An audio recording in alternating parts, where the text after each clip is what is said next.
Everyone, welcome back to the Auto Luxury channel. Today we are stepping back into the golden era of American muscle cars to explore one of the most respected performance Mustangs ever built, the Ford Mustang Boss 302. This isn't just another classic Mustang. This is a purpose-built performance machine, engineered with racing in mind, and designed to dominate both the street and the track. The Boss 302 represents a time when manufacturers were obsessed with motorsports, and when winning on Sunday meant selling cars on Monday. So let's dive deep into the history, design, performance, and legacy of this legendary muscle car. History. The late 1960s were a battlefield for American automakers. Chevrolet had the Camaro Z/28, Plymouth had the Barracuda, and Ford needed a weapon to compete in the SCCA Trans Am Racing Series. To qualify, Ford had to build a street-legal version of its race car, at least 1,000 units. This led to the creation of the Boss 302 Mustang in 1969, with the 1970 model being the most refined and visually aggressive version. The name Boss came from Ford executive Bunky Knudsen, who referred to the project as the Boss's car. But this was no corporate toy, it was a serious racing machine disguised as a street car. The 1970 Boss 302 benefited from lessons learned in 1969. Ford improved the aerodynamics, sharpened the styling, and refined the suspension and braking systems. Only around 7,000 units of the 1970 Boss 302 were produced, making it rare even when new, and extremely valuable today. Exterior design. The exterior of the 1970 Boss 302 is bold, aggressive, and unmistakable.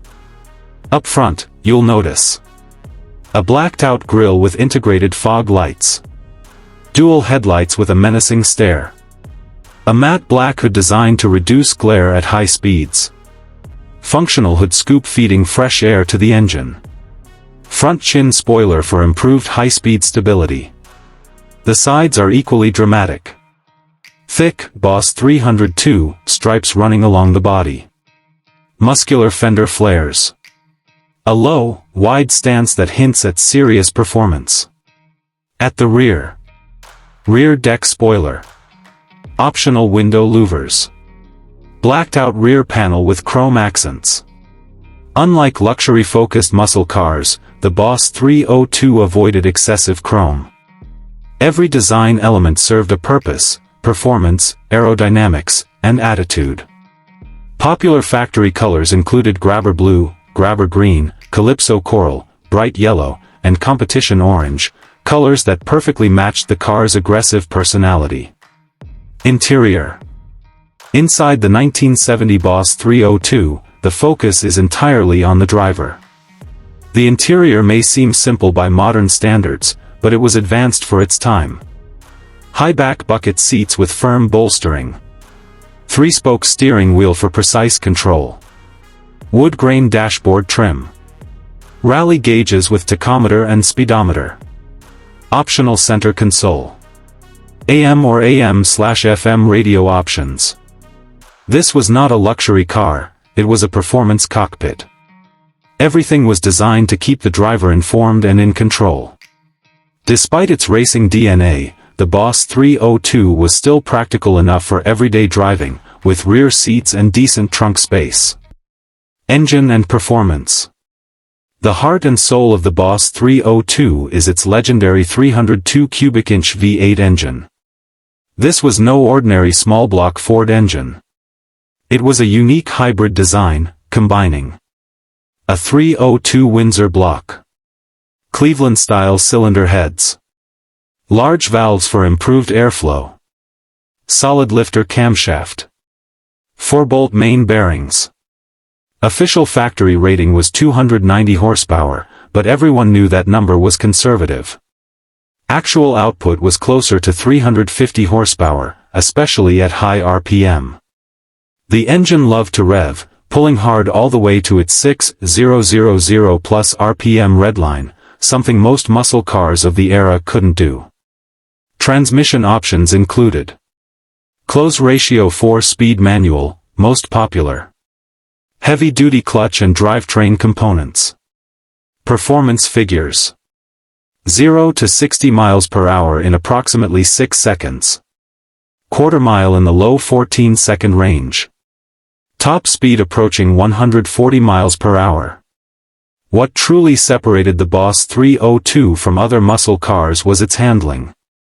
Upgrades included stiffer springs and shocks, larger sway bars, front disc brakes, performance rear axle ratios like 3.91 and 4.30.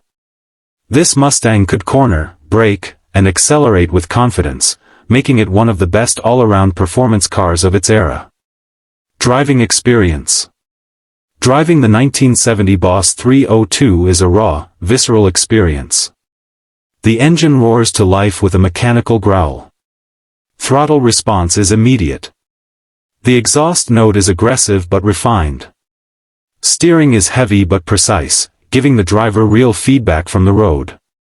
The suspension is firm, especially compared to modern cars, but that stiffness translates into excellent handling. This is not a car that hides its personality, it demands attention and respect. Every drive feels like an event. Legacy and collectability. Today, the 1970 Boss 302 is considered one of the greatest Mustangs ever built. Original, numbers-matching examples regularly sell for 6 figures, with rare colors and documentation pushing values even higher.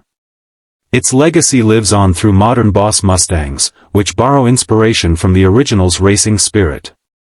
Collectors, racers, and enthusiasts all agree, the Boss 302 is a cornerstone of American performance history.